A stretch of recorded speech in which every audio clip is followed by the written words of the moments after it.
দাজ্জাল সম্পর্কে ইসলামিক শিক্ষায় অনেক আলোচনা রয়েছে, বিশেষ করে হাদিসে। ইসলামের মতে দাজ্জাল হবে এক মহা ফিতনার প্রতীক, যে কেয়ামতের আগে পৃথিবীতে আসবে এবং মানুষকে বিভ্রান্ত করবে। দাজ্জালের চেহারা ও বৈশিষ্ট্য হবে।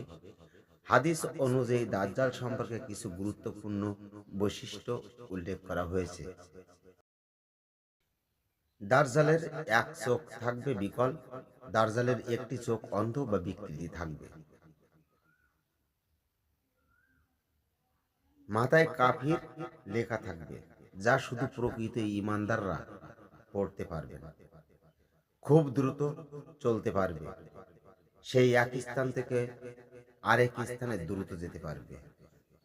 মিথ্যা জাদু ও প্রতারণার ক্ষমতা থাকবে।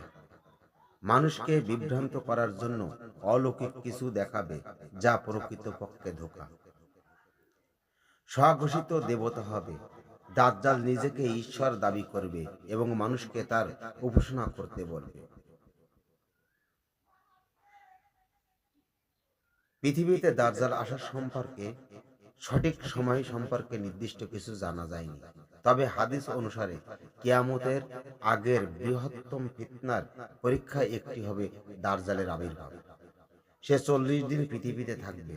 প্রথম দিন 1 বছরের সমান, দ্বিতীয় দিন 1 মাসের সমান, তৃতীয় দিন 1 সপ্তাহের সমান, আর বাকি দিনগুলো স্বাভাবিক। হাদিস অনুযায়ী মুসলিম সেনাপতি তথা ঈসা আলাইহিসসালাম তাকে হত্যা করবেন। দাজ্জালের বিরুদ্ধে রক্ষার উপায়: সূরা কাহাফ পড়া। প্রতি শুক্রবার সূরা কাহাফের প্রথম 10 আয়াত ও শেষ 10 আয়াত দাজ্জালের ফিতনা থেকে রক্ষা পাওয়ার জন্য সুন্নাত। দাজ্জালের ধোঁকায় না পড়া। সে অলৌকিক কিছু দেখে মানুষকে বিভ্রান্ত করবে, তাই ঈমান মজবুত রাখতে হবে। মদিনা ও মক্কা নিরাপদ থাকবে। দাজ্জাল সেখানে প্রবেশ করতে পারবে না, কারণ ফেরেশতারা পাহারা দেবে।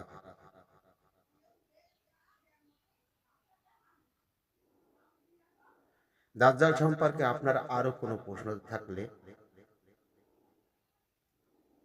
কমেন্টে বলতে পারেন। ভিডিওটি ভালো লাগলে চ্যানেলটি সাবস্ক্রাইব করবেন। আল্লাহ সবাইকে হেফাজত করুক। আমিন।